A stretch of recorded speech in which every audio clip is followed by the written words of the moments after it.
Hey there, welcome back to the channel. So, okay, end of the week. It's Friday. Done trading for the week. Need to kind of fess up to things that have happened and see how things went for the week. So here we go. Let's do this. Hey there, welcome back to the channel. So yeah, earlier I made a video this week, and I was talking about planter technologies and how it's kind of crazy, all the things that were going on with it. And yeah, so basically, I was pointing out that there was some YouTube people out there that were on this down day here that were buying these shares, and I was kind of pointing out that really there was nothing good there, right? In terms of, it's like a really bad place to be buying. You have this stock breaking down below the 50-day moving average, heavy volume breakdown. It's kind of like, give me a break. It's like terrible, right? Well, in today, what happened today? So today it went up 15%. So I don't know. I think that, if you were down here buying some, my impression is that you got lucky, right? I mean, the thing went up 15% today, because who knows what kind of news was coming out, all this crap. I mean, it's just so volatile. It's just crazy. But yeah, so if you were buying some yesterday, it looks like you got lucky. Now, I mean, it's interesting because the high today is 29.96. The high of this day was 29.73. So you did kind of break out, but you didn't close above the high from this day from 2 days ago. So if you kind of look at this, in the very short term, it's like, yeah, you kind of like maybe trying to get back going into an uptrend, but I mean, we'll see. You are closed just above, a hair above the moving average, so we'll see. So it may be that I was wrong on this one. It's because but it's just terrible. I mean, if you're buying down there and you got 15%, I mean, I don't know what to tell you. I mean, I just have to think that you got lucky. You were in here in this day, you bought it. Look at nothing, nothing, nothing, and today you just like lived off the gap. And you can do that, but when you get lucky, you're getting lucky. Is that skill? I mean, it's interesting. It didn't really sustain above this previous day's high here. So, well, yeah, let's call it wrong. How about that? So here we had, so this is just things I've done. I'm not giving any kind of investment advice at all. Here, got a little bit on Carnival Cruise here.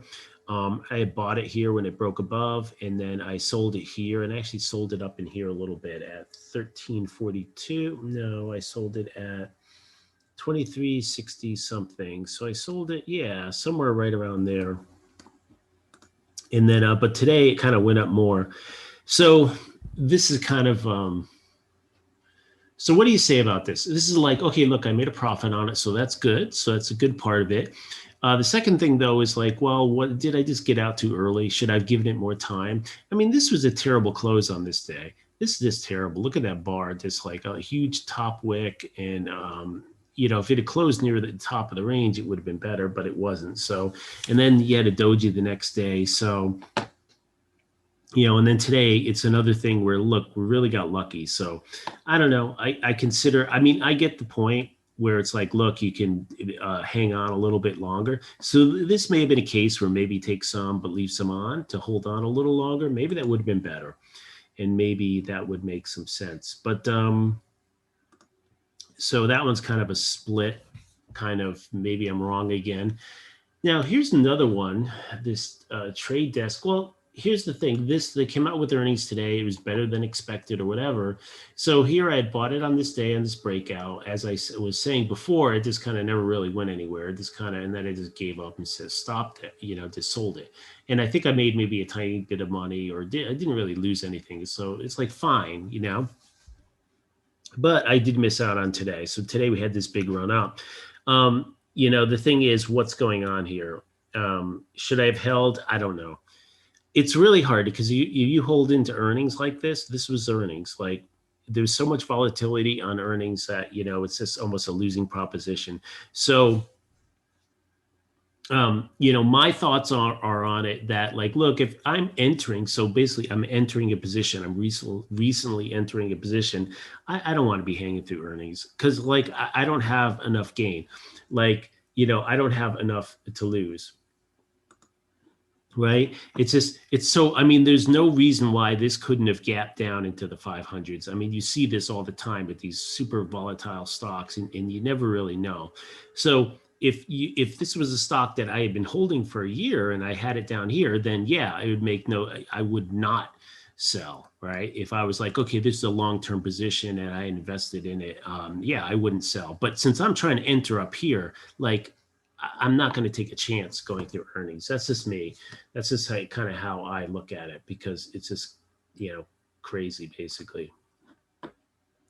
Then Neo, this one I had, I'm actually out of this. I gotten out of this because it never really went through anywhere. So yeah, and it's kind of just going to the moving average. So it's sort of just flailing right now. And then and the other one is Grayscale. This one's kind of interesting. So, I had talked about, maybe this would be a double top. Well, that's definitely not the case, right? This thing is now broken up. It's going up here. I don't know what this implies, 58,000 on Bitcoin, whatever. So it's going, the trend is maintained. So, basically I had a lot more of this at some point. I had sold, I bought some here. Probably not the best place to buy, but I bought some, and then I sold some here. And then I still have like a half position on that, of this, and I'm just letting it ride right now. So that's kind of what I'm doing with that guy. So yeah, Bitcoin just keeps going up. I don't know what to think about the Bitcoin. It's I think it's just I really think it's a speculative asset. I mean, that's really what it is. It's not a store of anything. It's like there's an infinite number of potential Bitcoin, not Bitcoin, but of different cryptos out there. And they did have this where they forked it to Bitcash and this other stuff, and so there's really nothing, nothing from my understanding where you couldn't fork it again, and there's nothing from my understanding where you can't, another kind of crypto becomes more loved. I mean, so at the end of the day, this thing is all about what? It's all about hype, people getting into it. There's no, there's no intrinsic value to it. It's like, yeah, you could say that, well, to mine the Bitcoin, it took work, and you could have this analogy to, like, mining gold. It took work, actual work, to get that gold. But the thing is, there's only one gold, right? And there's not one crypto. There's hundreds of cryptos, and there's nothing to say that there won't be thousands of cryptos in the future. So the only thing that helps this particular one, the Bitcoin, is that it's like really the biggest, most stable. We have all these companies going in there, and so that sort of works for now. But if it turns, it can turn. And I think the way to think about it is like this: if it's possible, you can imagine now, like, there's some companies that are buying it. I know Tesla had announced they bought $1 billion in Bitcoin, and this is a small amount of the cash reserves. And I get what they're doing, but the counter to that is, you can imagine, like, let's say 5 years from now, depending what Bitcoin does, if they have assets in Bitcoin, and it's a car company, or it's some other technology company, or some company that does something, and the price of that goes down, they're going to have to record losses. So this is a really important thing to understand. Like, if you have $1 billion of Bitcoin on your balance sheet and the price of that drops 50%, even if you don't sell, they're doing accrual accounting. Now, I'm not an accountant, and someone else can comment on that. But from my understanding is they have to take that loss. I mean, when you look at like the losses at the banks and loan loss reserves and all that, it's accrual accounting. So they have to, for every period of time, they have to estimate what their losses are, even though they may not know exactly what their losses are. They have to estimate that and write it off and take it as a loss, right? So you can see right now that there's this push by, companies to buy Bitcoin because, it'd be really great if, you put $1 billion into it, it goes up 40% in price over a year. Well, that looks really great. That's just like free money. It looks really good, right? But it doesn't look so good if it's going the other way. So I think, there's this whole thing with the Bitcoin where people are thinking, well, is it going to go to 1 million or is it going to go to 0? And I think that this is just my speculation on it. I really think that it's going to do both. I mean, it's like you can imagine, like over the next year, like every mainstream S&P 500 blue chip company has got a chunk of their assets stored in Bitcoin, right? And there they go. They got a bunch in there as they accumulate in at whatever stupid prices at however many there are out there. They pay whatever they have to pay. So they're like, okay, fine. And as they accumulate, but then at some point, if they need that cash, they need to sell it. And then at some point, if there starts to be some losses in there, you get a 20% pullback, you got to understand, like these companies, like when they say cash and cash reserves, the expectation there is that that's cash and cash reserves. So it'd be actual cash at a bank. Now, companies with 100 billion, I mean, they can't even put that much money in a bank, but whatever, it's got to be like treasuries, very liquid treasuries and stuff where like they don't lose anything, because it's a huge problem. If you have 100 billion sitting there and you lose 5% on it even, it's like a huge, like shareholders are going to be none too happy about that, right? You lose 5% on $100 billion. They're going to be like, well, why don't you just give us the money? They're going to be pissed. So I think that that's the other aspect. Now that's for the future. So I think that, right now companies are probably going to accumulate it. And I think it can just go much higher. Yeah. So I mean, it's so funny because, people have those, Gammon did that video. Is it going to 1 million or is it going to 0? And I think, from my point of view, it's like, yeah, I think it's likely it could do both, because I think we're in this phase. I mean, look at this thing. This thing is just running up. There's more people. And it's the big guys, right? It's the big companies and stuff that are going to be able to pay 50,000 to Bitcoin. And, you can imagine, I guess, I don't know if they start halving again and the last few Bitcoins, I mean, it's going to be very interesting. Are they actually going to mine the last Bitcoins? I assume they are, but, I assume they keep lowering the payout for whatever. It's kind of interesting. At some point, there will be no Bitcoin awarded. How is that going to work? If there's no more Bitcoin left, so we can't award you Bitcoin, so what's your incentive to validate the transactions? There's a lot of stuff there I don't quite understand, but don't have to worry about that now, I don't think. But I just think this is like anything else, you have this going up. And so it's interesting because, I mean, I guess the companies do have big money, so they can, they could drive this up a lot more. And so we'll see what happens. So my prediction is that it goes to 850,000 at some point, and then it goes back down to $5 at some point in the next 20 years. And I'm kidding. I'm not a financial advisor. Don't place money on that. It's just my speculation. So I think that is it for this one. So I'm going to go circle around and kind of summarize.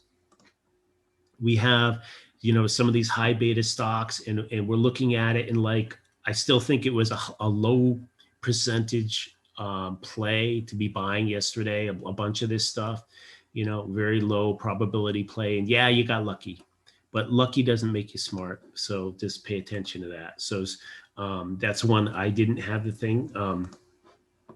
This one, I missed out on this big move. Should I even have been bothering? Maybe not. you know, or maybe I should have been like, look, I sat there for a whole week almost. I should have just held longer. I'm like, look, it didn't break the moving average. This purple line, this 25-day, it never broke it. So maybe I should have held, but into earnings, and I don't even have, I'm new in a position. I think, you know, I think that was the right call to just, I shouldn't even probably entered it. I think it was wrong. It is a bad move because I shouldn't even try to enter this. I should be aware that like, hey, earnings are coming out in 2 weeks. Why am I going to enter a position that might take me a week to get in? And then I'm a week in and I'm already facing earnings. So that's poor stockmanship there. Carnival.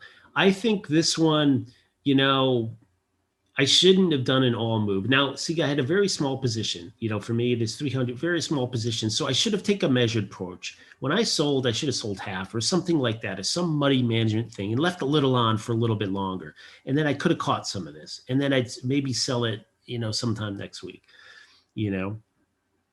So I think this was probably mishandled.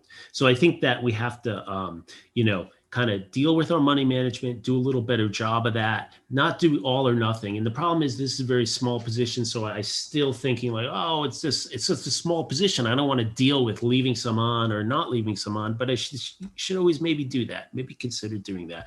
So I think overall, the big picture is though, I didn't, even though it made a lot of mistakes in the big picture, I didn't take a hit. I mean, I made money in the overall big picture. And this is what you want to be careful of. You know, you don't want to be swinging big. You know, don't want to be swinging big on stuff that's really high risk. If you're swinging big on this stuff, I mean, and you're like, wow. And you're like, oh, great. Like you got lucky. That's all I can say. So just be very careful. So finally, once again, this is not financial advice. As I told you, I would make a video if I was wrong, and I'm right, but I'm wrong. Okay, that's how life goes. All right, that's it for this one. Have a good weekend.